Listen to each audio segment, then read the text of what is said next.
All right, so an introduction to Family Search. We are going to learn the basics of our site navigation and how to use this tool to research your family history. Our learning objectives for today. Well, first of all, let me introduce myself. My name is Meredith Belmonte. I'm a librarian that works here in our Genealogy Center. And helping me out, I've got Trey, who is in the chat, as well as Nathan, and they will be assisting. So we will carry on with that. And learning objectives. So we are going to do a quick introduction of what Family Search is, and then we're going to cover just very basics of where to start with using this resource. And then from there, we'll jump into the site itself and kind of go through the various tools that are available. And finally, we'll mention a few helpful learning tools that they have accessible on the website itself. So let's get into it. So Family Search is a nonprofit family history center. It is a service that is provided by the Church of Jesus Christ of Latter-day Saints, and it's dedicated to everyone, helping everyone discover their family histories. This is an international nonprofit organization. To use their service, you need to create a free account. Library card is not required, and the website has, and many of the tools are accessible anywhere you have internet access.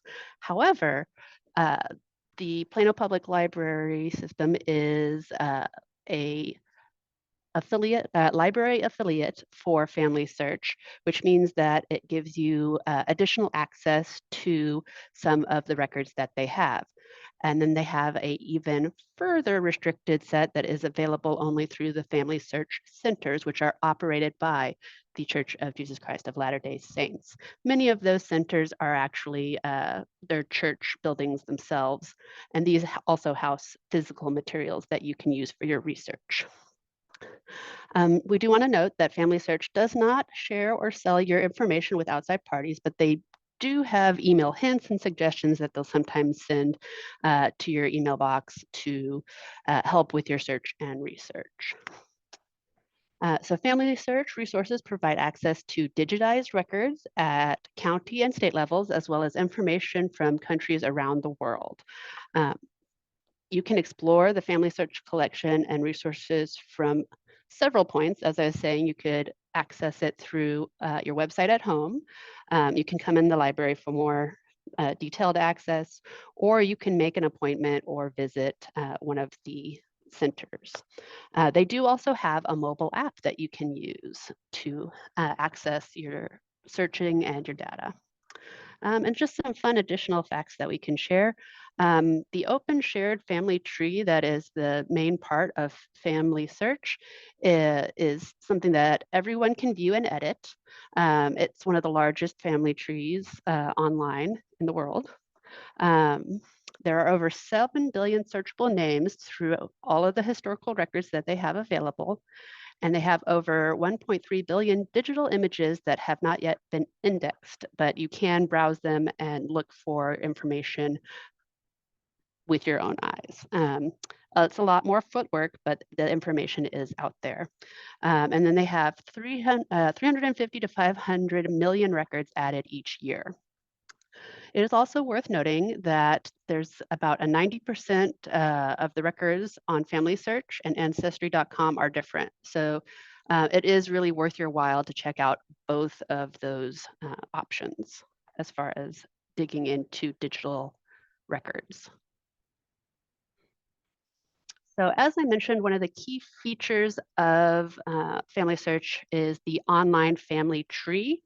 This is I would call it a crowdsourced tree, honestly. Anyone can get on and edit any profiles except for living relatives. Living relatives are private records that only you can see. Now, that has some benefits and some drawbacks. The benefits are that sometimes a lot of the legwork that you might have to do has been done by somebody else. So you connect to a point, and that person has done a lot of connections further. The downside is different people have different standards as far as sources that they've connected. So you need to do your due diligence and make sure that the sources that have been connected to your family tree are accurate and detailed. One of the other features that they have is you can easily search through digitized and physical records. They have several different search options, which we will explore today, to help you look through the records that they have available.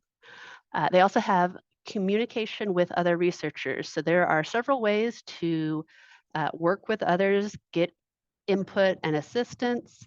You can do direct chatting through, they have a chat built into their website, as well as collaboration with other family search patrons through different means that we'll look at as we get into the actual content. You can create family groups to facilitate sharing important information in expanding your family tree. So if you have several people in your family that are really interested in genealogy, you can create a group where you can really pool your efforts together. And then they have a separate community page that allows for people who might have a shared interest, such as adoption, children who are looking for ways to explore their family tree, or people from different ethnic backgrounds that are looking for resources and how to explore those.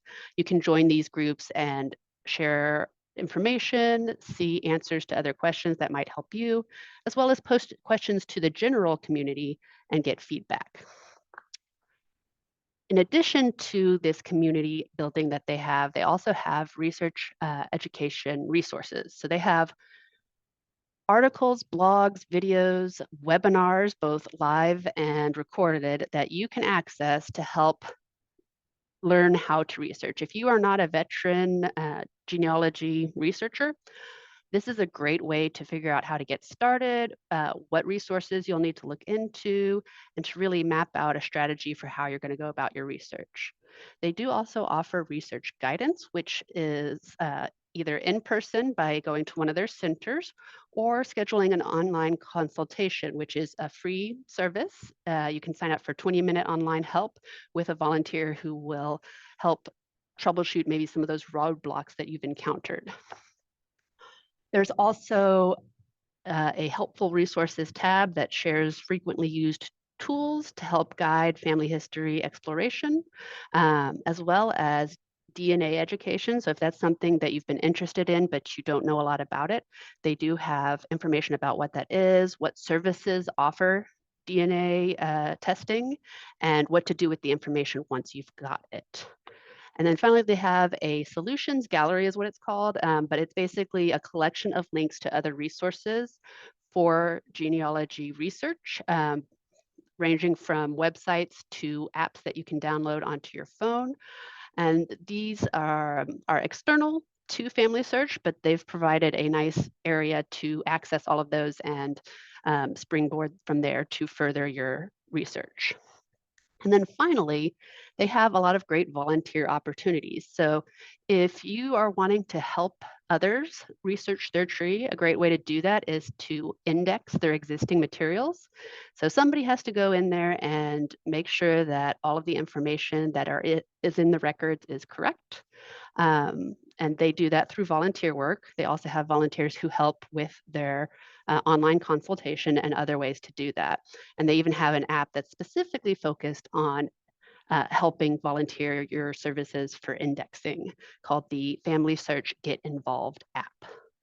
So those are a lot of different things that are out there for Family Search. Do we have any questions yet related to our topic?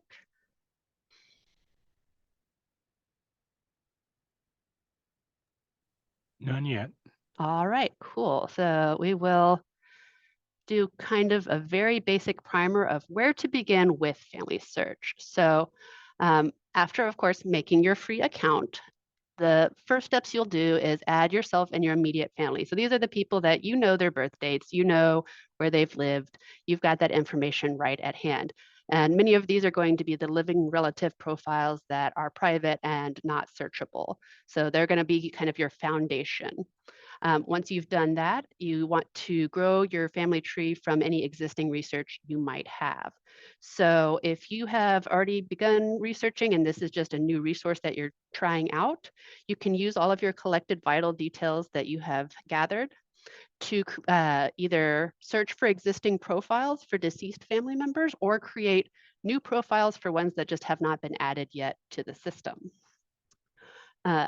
So if you're new to the genealogy game, you'll want to reach out to your older relatives for documents that contain those vital information, such as birth dates, death dates, marriage dates, and important locations of events such as marriages and residence where people lived, to help gather the information you'll need to do deeper searches for individuals in your family.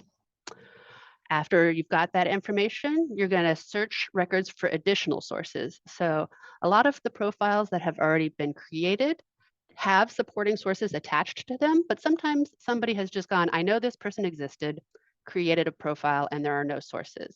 So you're going to want to make sure that you search to have sources to add to those records so that you have verifiable facts for your information that you're working with. So that's kind of our springboard. We are now going to dive into the actual resource. I did see a question pop up in our Q&A. Is that something we can answer now?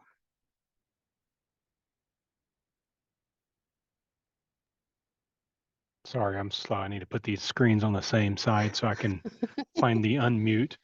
The question is from David, is I did some genealogy research 20 plus years ago and stored it in an older tool called Family Tree Maker. Are there tools to import data like that into Family Search?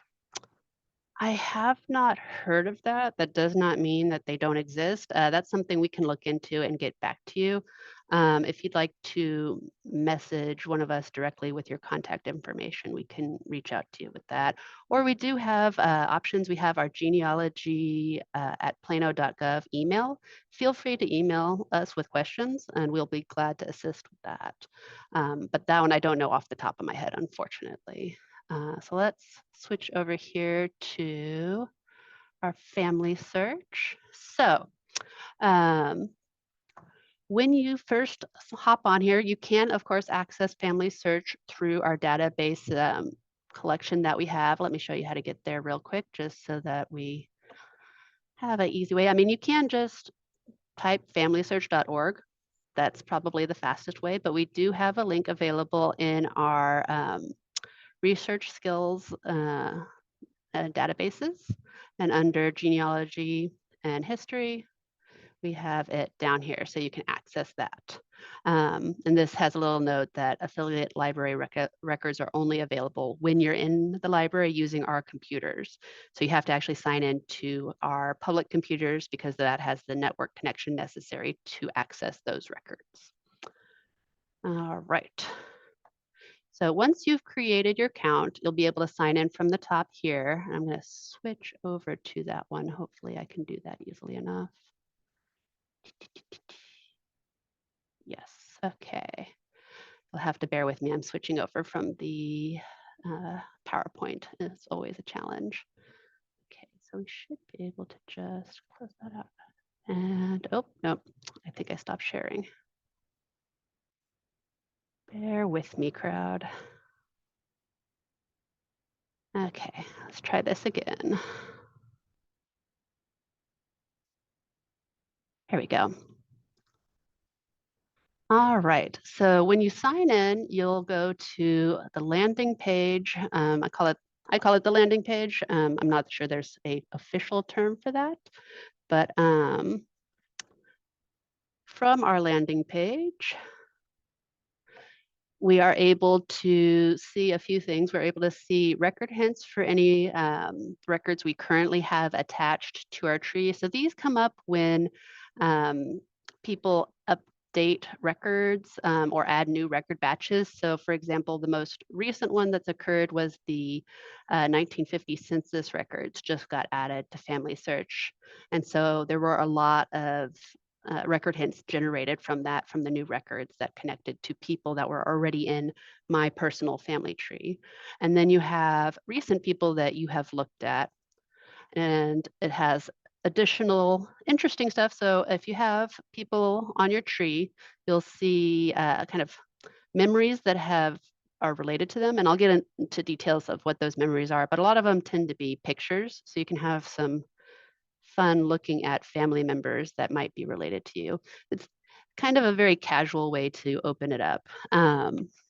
From here, we can look at our account dropdown. So this is where you're going to get into your settings, as well as some helpful resources. So settings is up here. This is where you can edit your profile information, manage your account, adjust your notifications, as well as permission settings.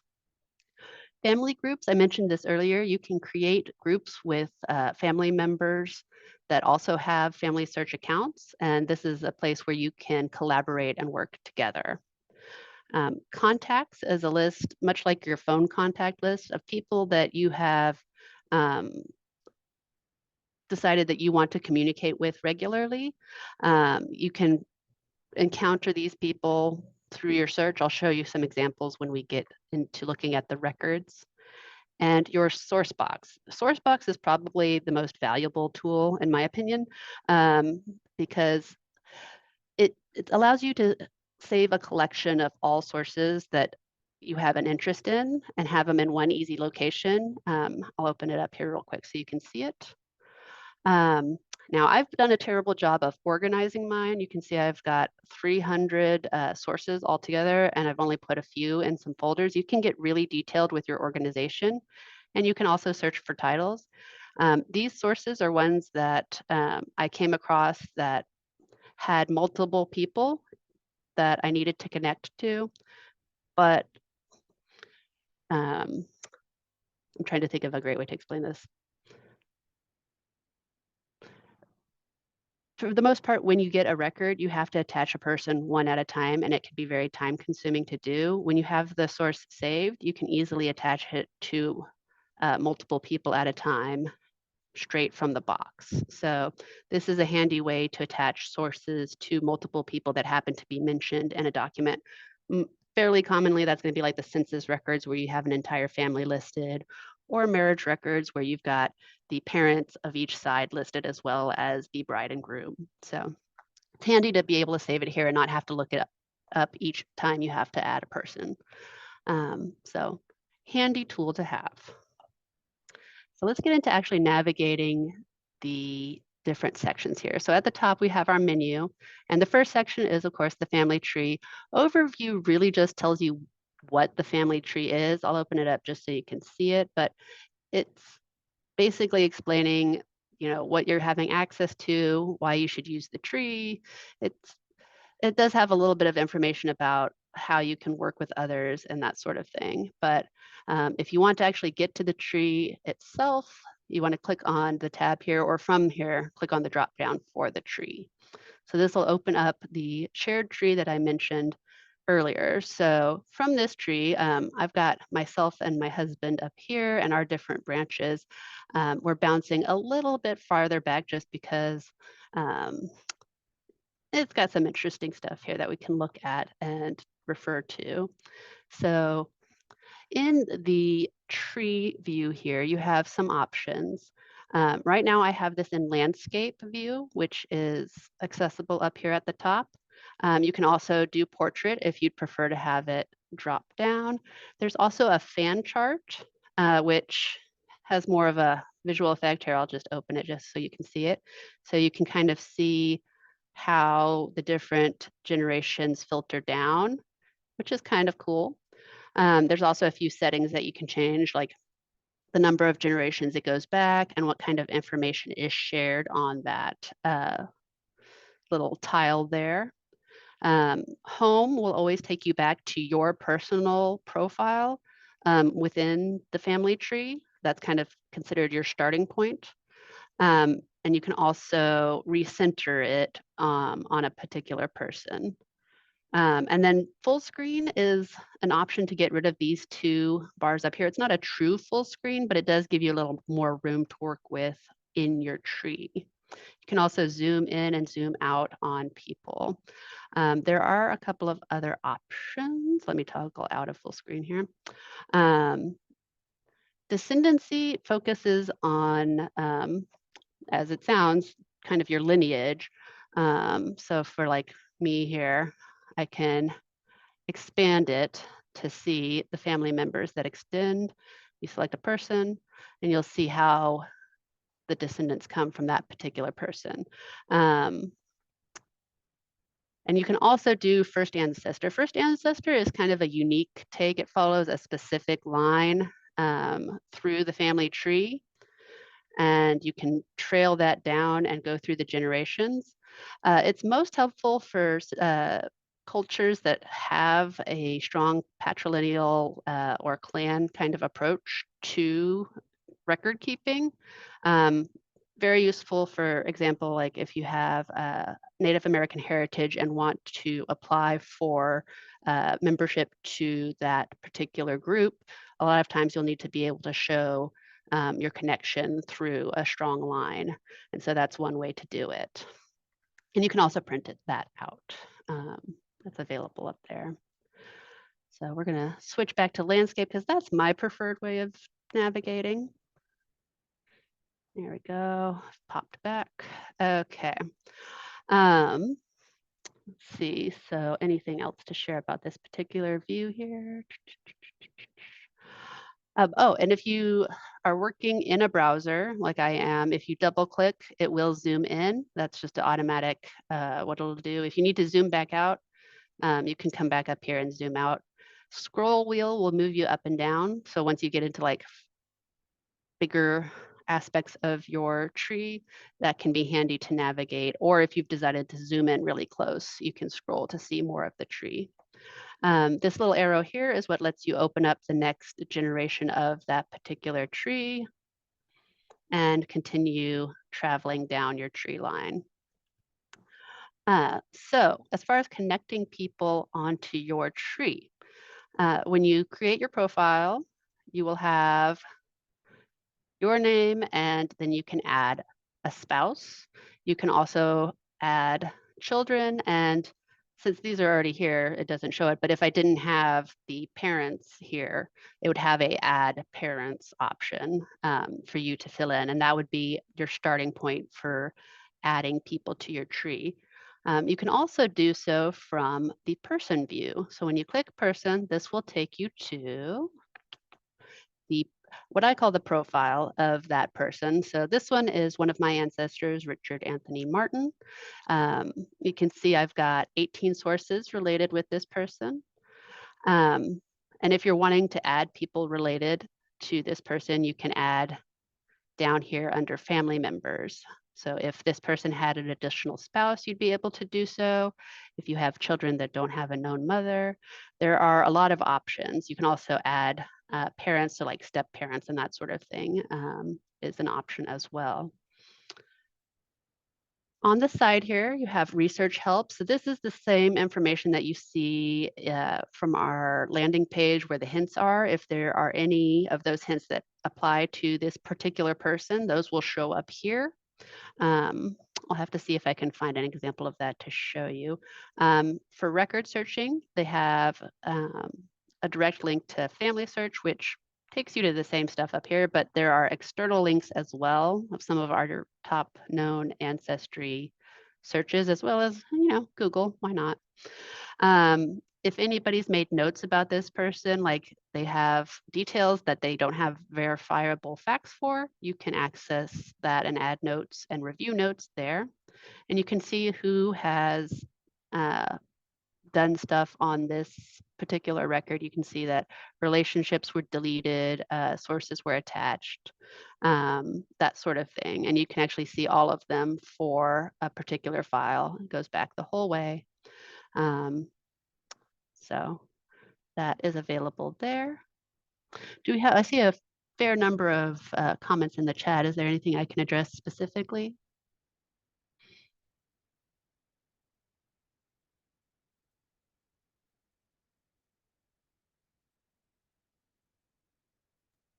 I'm sorry, my mute button was buried under stuff. I'm trying to type and answer some No things. worries. No No, worries. we're all good for now. Okay, cool. Um, so this is the detail view, and that tends to be the default, but you can also go to About, which kind of gives you an overview of all of the different tabs for that person. So there's a brief history that kind of summarizes all of the details that you have here and puts it into a written life history. As you can see here, it says it's computer generated and it's based on the details tab. So kind of outlines that there, shows you family members, direct ones of the nuclear family, as well as other family members, his parents and siblings, some attached sources, kind of a quick view of a few of them, and then you can dive down deeper. If I had any photos or memories, those would be here. Um, the timeline, this is a quick view of it, but we'll get into the actual tab there. And then they have some access to different name meanings that are available here that you can explore. So details is where you can do all of your editing for that individual person. Um, so when you get in here, you have the option to edit pretty much everything that's in here. And when you open up an edit, it does a pop-up. It gives you an opportunity to change your information, and it is always encouraged that when you do a change to provide your reason for the information that you've adjusted it to, and why it's correct. Um, if it's something that's really obvious, you don't necessarily have to, but it is helpful for others who might be working on this same person. You can see all of the sources that verify this individual's name that have been attached. And you can always tag more sources or untag sources that you don't think apply to this particular field here. And then you can save your changes. And like I said, you can do that with pretty much everything here. Alternatives names is a really handy one, especially because a lot of documents don't always show the name spelled as intended. So if you have any alternate spellings or nicknames or married names that might be useful, you can always add those to the alternate names section. And it has a few options like also known as, birth name, married name, or nickname. And you can choose that to help delineate the different names that a person could go by. And that'll help not only you, but other people searching for the background information for that person. You also have residencies here, as well as any locations of events. So this one, like, for example, there's a custom event called the military draft registration. So any records that do have a location on them, it's great to add them here so that you can have reference to kind of help map out where that person lived. You can also add facts. I haven't ever done that one before, but this one you can get into like some details of like, you know, for a fact this person had no children, or you could write down a physical description. You can also get into some other details that go beyond the standard vital information for that person. So those are available in there. All right, any questions that I can address? Things are looking good in the chat. Awesome, fabulous. Um, so in the sources, these are all of the sources that are attached to the record of this person. This is actually a good place to go and check every once in a while because you'll see this little warning pop up here. This source has not been attached to all people found in the record. So this record that it's attached to has additional people that may or may not be related to this person. With census records, this can vary greatly depending on if maybe there were hired help that lived in the house, or if the person happened to be at school at the time. Like for my grandmother, she was a nurse. And so for one of her census records, she's listed with a whole bunch of fellow student nurses that were of absolutely no relation to her. But you can go in and finish attaching those records and making sure that everyone that is a part of your family is accounted for. So that's a handy place to kind of check in and see if you've made sure that all the people that are related are in fact connected. Collaboration. So this is one of the ways that I mentioned you could work with others.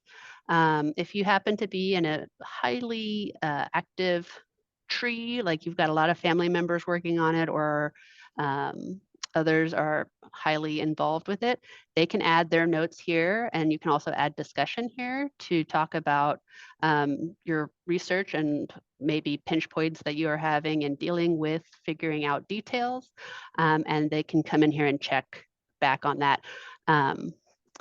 A good way to get notifications for that sort of stuff is to follow a person. So if you're trying to flesh out an individual, you can select to follow a person, and then when you come up here to following, they'll be included in a list, and you'll get kind of focused notifications when changes happen to that person's record.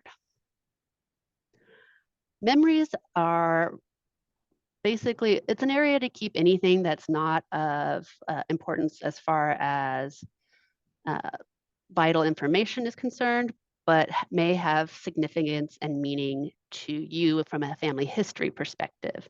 So this is a great place to put family photos, to put any details, like if you happen to have a story about, crazy Uncle Joe and how he used to go fishing with his bare hands, you could write the story out, or you could even do an audio recording. If you happen to have a living relative, you could have them do some audio recordings to save to their memories and get those captured before they pass and you don't have that opportunity anymore. So memories is where all of that stuff is located. And this is what the landing page draws from when it populates that feed that you saw at the beginning of memories from different people that are on your family tree. And then timeline is kind of a fun way to look at a person's life. You can see where they lived, and it also puts it in the perspective of historical events of the time. So for example, this relative was born in the same year as the Summer Olympics were hosted in St. Louis, Missouri. And so they have information like that, as well as major life events such as death of a parent, death of a sibling, marriages, changes in residence, and it's kind of all mapped out here nicely on the timeline. And a physical map as well. You can see where events occurred on that map. So it's just kind of a nice little feature to put a person's life into context. So any questions about the person tab up here?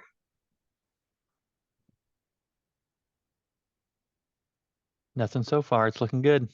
Fabulous. Okay, so recent honestly just covers the people that you've recently looked at. It's a extended view of the same thing that you find on your landing page. So if you're neck deep in the middle of searching, you don't have to go back to that landing page. You can just go to the recent one and either type the name or ID. Speaking of, I should have probably mentioned that ID is the unique identifying number provided to each person's profile. So I even have my own personal ID here, and handily enough, they've made it so that you can just click on it and automatically copies the ID. You don't have to remember that series of string of numbers and letters, or write it down on a piece of paper. Just clicking on it will copy it so that you can put it into any field when you're looking for them. There's also a full page to view your recent ones if you wanted to, but it's just an expanded scroll that you can see. And you can see where it says private person, because I'm still living, versus public person, a person that has a death date. And you'll see that noted on your list as well. Find will give you the option to search within the others' family trees. This is similar to a search option that we have up here, and I'll show you that in a moment. Following, like I said, this is the list of people that you are actively following, and it'll show you changes that have occurred with that person. I don't unfortunately have anyone that shows changes, but they do have recommended people that you can select up here that maybe would be a little more exciting than the ones that I have. And then you can see your personal contributions. This one's kind of fun because it does show you all of the different things that you have done as far as working with different records. So this is a handy list, and you can also search by name of the person, and you can also view by person rather than all changes.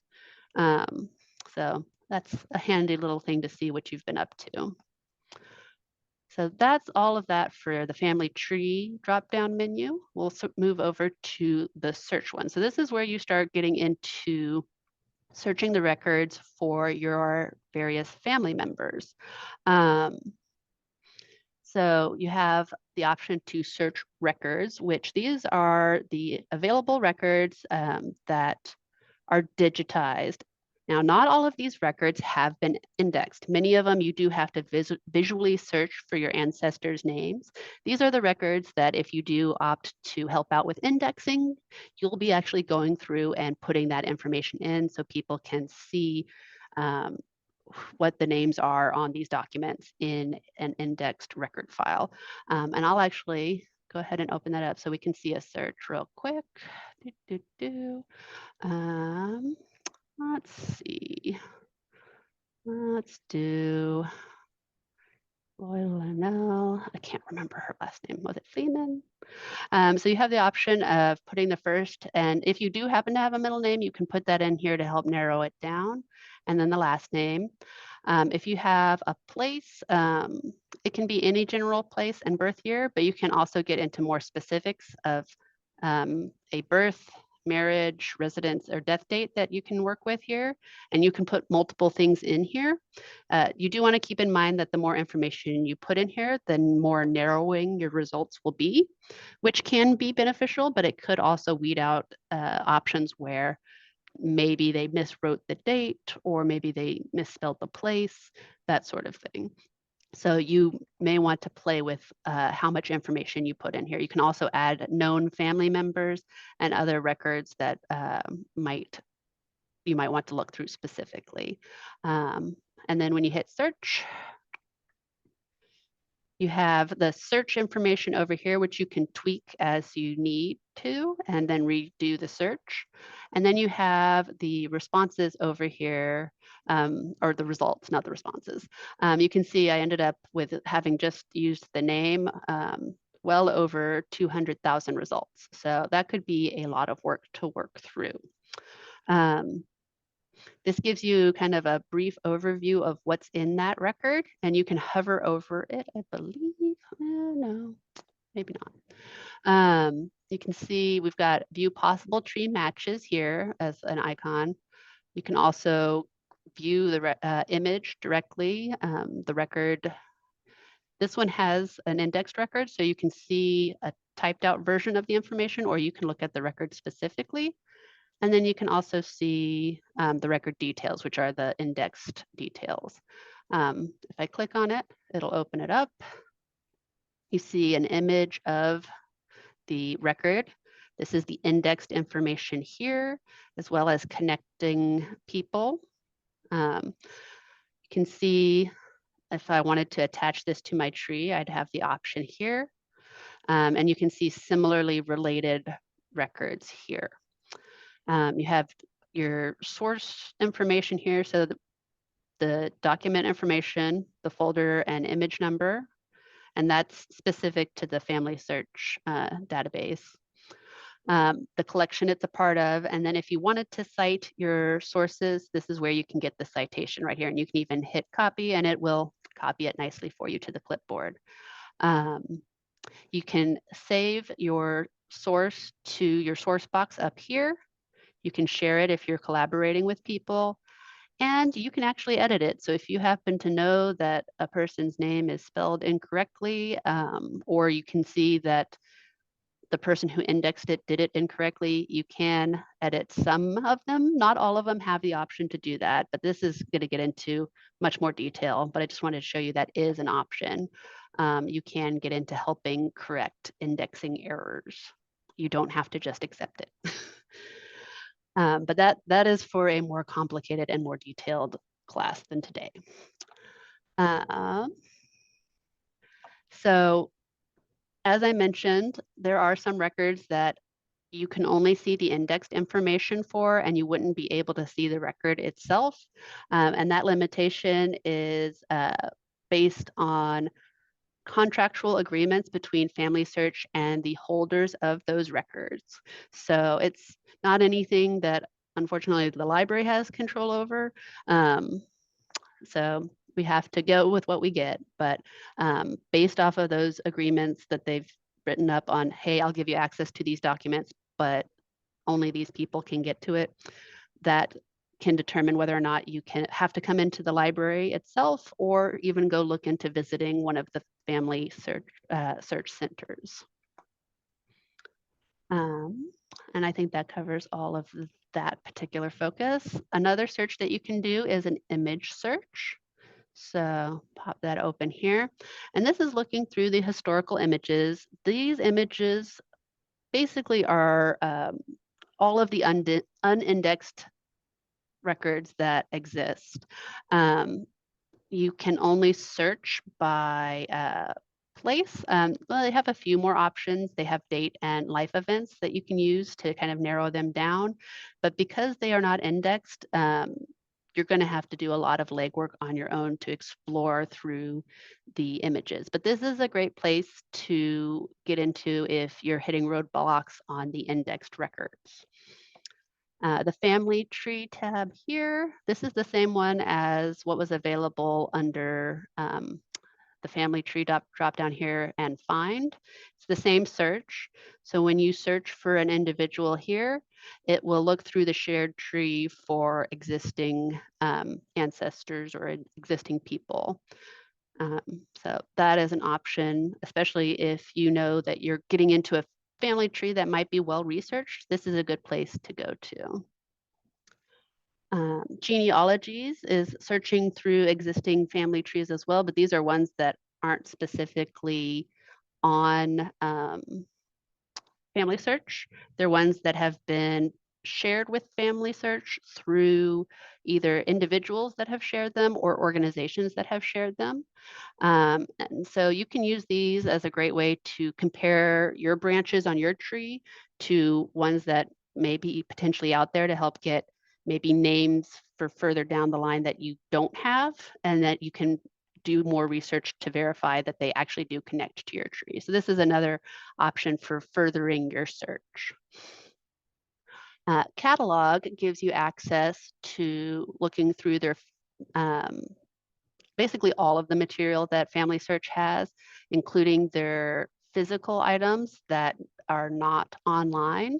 So this is a good place to do some searching for maybe those hard to find options that are out there. It includes books, online materials, microfilm, microfiche.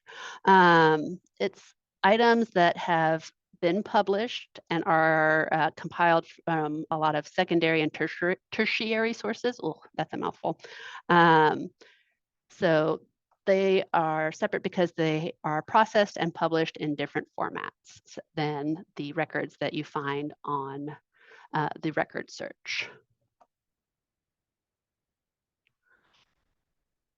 And, oh, sorry, I was mixing those up. The catalog is not online material. Books is the published materials. So any materials that have like family history. So if you've got a important family member that's done a lot of digging and has like background stories that have mapped out the traveling of your family from the East Coast to the West Coast and those sorts of things that have been published in books, you can find that through the digital library.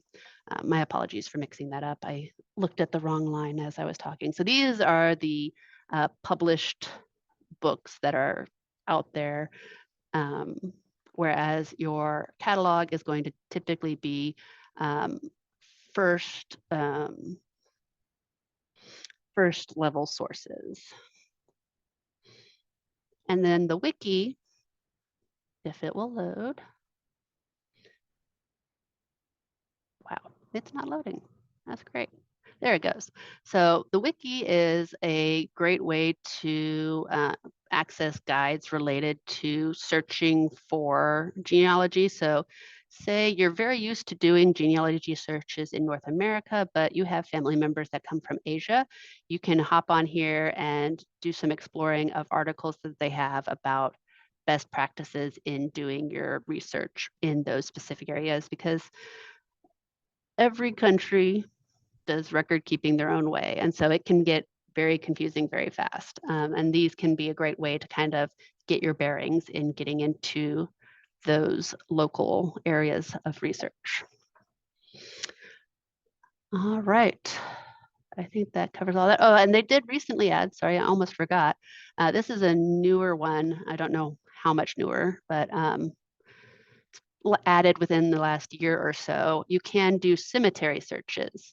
So if you know the name or location of a cemetery for a family member, you can search here, also search for their name and get details for that here. So that can be another way to further explore family members, especially if you have a specific family member that you know was buried in a cemetery. You can see what other family members that share that name happen to be buried in the same cemetery, because you do tend to have a common practice of family members all being buried in a shared cemetery. So that's a good way to open a few doors there as well. And we've got 10 minutes left, so I'm going to have to expedite this. Okay. There's a lot on here, I'm not going to lie. So memories is kind of a quick one we'll just look at. You have a gallery of any memories that you've added. As you can see, I haven't added any memories, so there's not much to look at, but you can organize your memories here. You can bookmark them. You can make little albums. You can make it easy to review. If you've got like a collection of photos from a family reunion, you can keep those here. You can also look for people that you know that are family members. They'll give you suggestions here, and you can actually tailor what's shown to you by choosing different options here. And you can see ones that are available. And then you can also search within all of the memories that exist on family search to see if you recognize faces, or, you know, have a look and further your search. You can search by text and you can search by topic tags. That's a way to kind of explore more. All right. And then finally, we're getting into kind of more of the less focused on you areas. Get involved. This is where I was talking about helping out with the indexing. We click on overview, it kind of gives you an overview of what opportunities exist out there. You can help review names and try to decipher all the fabulous handwriting out there and assist with that. You can get the app to help out so that you can do that on the go. Instead of doing that Wordle every single day, you can decide to help index. There's also a few other activities that you can do, verifying place names, and then they've got volunteer opportunities that you can explore. And then finally, this is what I would call the fluff part of genealogy here. These are different activities that you can enjoy with your family. Some of them are pretty silly, like they've got the famous relatives. And these are all supposedly people that I'm directly related to. Now, I do have a disclaimer for this. These relationships are, they could be supported by sources, they could not. The various trees that they're referring to relies on Family Search patron community to do their due diligence and attach verified sources to profiles, and that may or may not be the case. So you may have attached yourself to a person that you have fully verified, but then somebody else has attached other profiles to that that aren't verified, and you can end up with all sorts of crazy stuff. But hey, I'd love to believe that I am related to all of these fabulous presidents. And you can click on it and it'll show you how you're related through the various lines. So like Diana, Princess of Wales, is my 11th cousin. according to this lovely chart here. You can click on it to drag all the way back and see the relationship. Now, very nebulous in that there's not even a mother attributed to this particular relationship, but you can have some fun with that. Okay, so we have explored all of our tabs here. Does anyone have any particular questions as far as researching goes? Of course, just the basics, or building your tree or anything like that that we can answer now in our last 8 minutes of our program.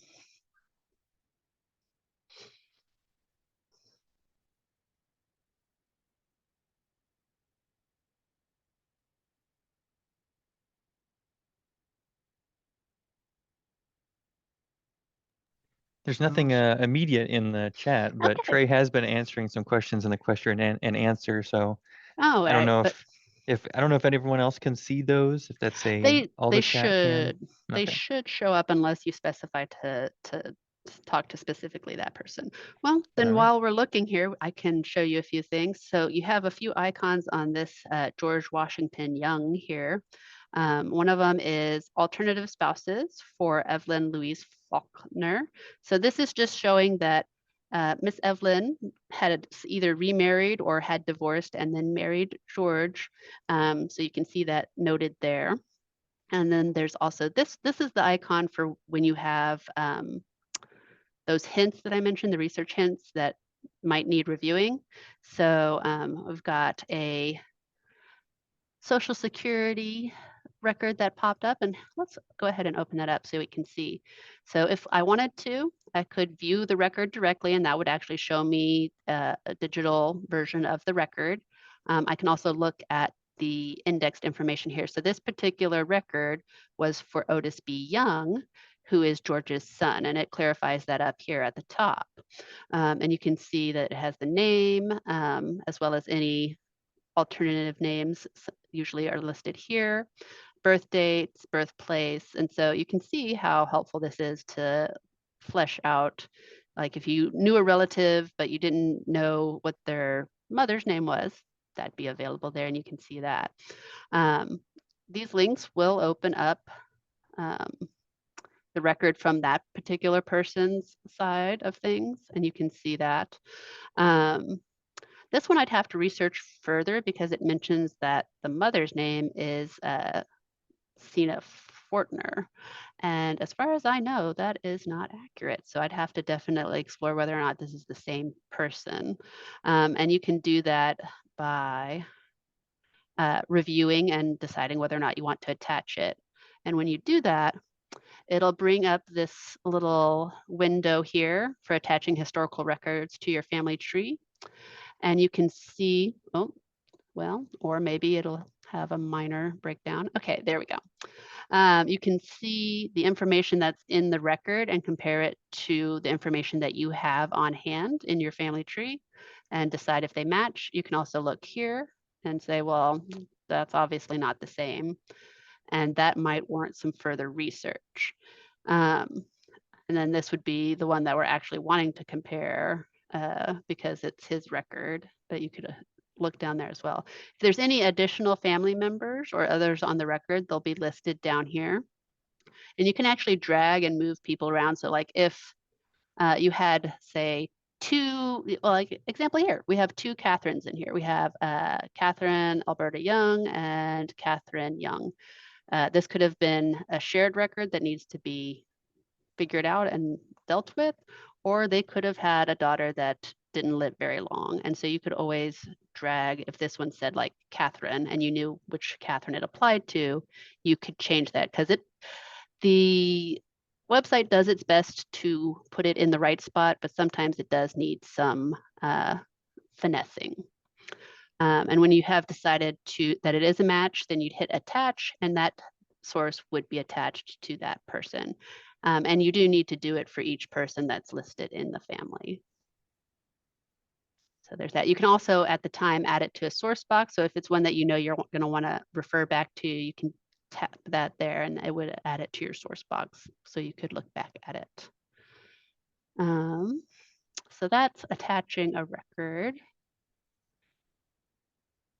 see, is there anything else worthwhile to share? The biggest thing is honestly just get on here and explore. That's my biggest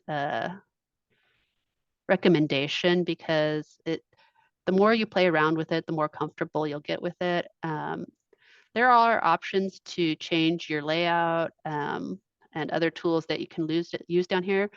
They will do their best to notify when there's a possible duplicate of records, because sometimes two people are working on different branches of the family tree and they make the exact same person, and that branch is where it should be meeting up, but because of conflicting information, it's not quite matched up.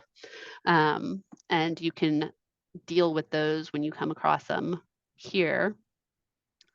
You can merge those duplicates. When you deal with ones that it recognizes, those will be here. If you know of one that exists that it hasn't flagged, you can deal with that through this tool here. And like I said, you always want to verify the reasons why you've decided that these two records are the same, because once you merge them, it gets rid of whichever record you decide is going to be absorbed into the main record that you're working with. And any record that multiple people have worked on, you can't just straight up delete. It will not allow you to do that. But if you have created a record and realized, oh, hey, there's a record that already exists and nobody else has had a chance to work on it, you can delete it and get rid of it before it gets messy. All right, well, we've got 2 more minutes left. Is there anything else I can help out with here today? There was one question in the Q&A. It says, what type of additional info is accessed in the library version?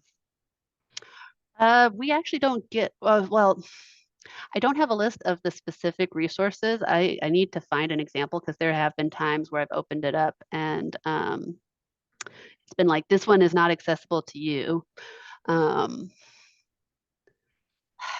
I don't know which categories. I'll need to look that up.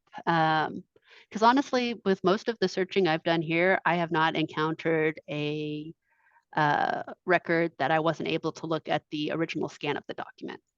Let me So, answer. I can answer that. oh, you've got it, Trey. Thank you. I think I know what they're referring to. I'm sorry for whoever I'm answering a question to in the Q&A. I'll be back to your answer in just a sec.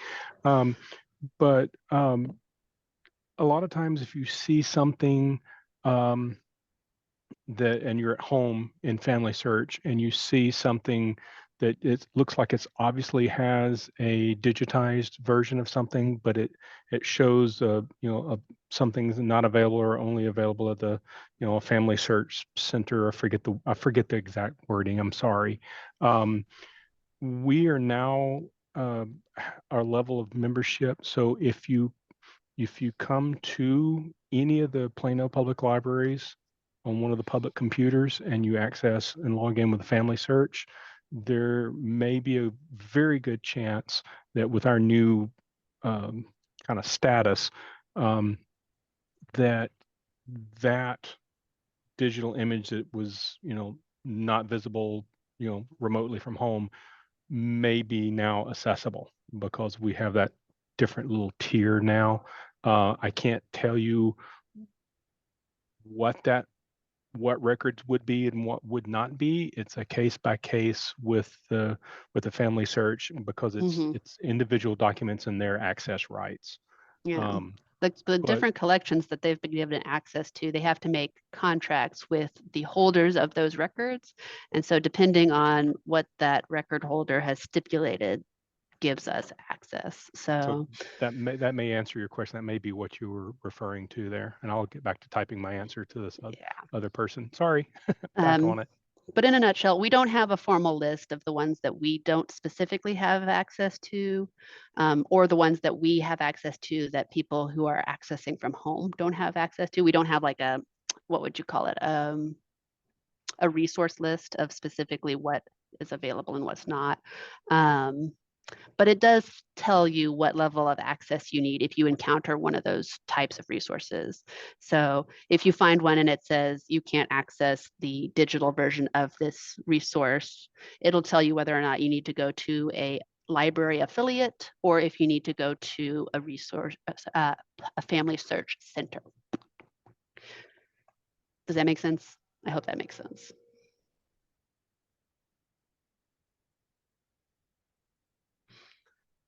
All right, we are at the end of our hour. Like I said, there's a lot to cover in here. We just glazed across the surface. If you have any questions pertaining to specific research that you need assistance with, or particular barriers that you encounter when using any of our resources that we have, like Family Search, you are welcome to do a Book a Genealogy Librarian. That is a 30-minute one-on-one assistance that we can provide. And you can either come into the library to do that, or it is optional to do virtual, but we do love seeing you in person if you feel comfortable doing so. The other option, as we said earlier, is you can always email our genealogy@plano.gov. That is our shared genealogy team email. And one of us will reach out to you and figure out the best way to answer your question for you. I hope you found this class to be very informative and got excited about utilizing this tool. It's been a lot of fun. I've had all sorts of crazy things that I've found. It's a great way to explore your family tree and to work with others in exploring your family tree. So thank you for your time and appreciate having you here.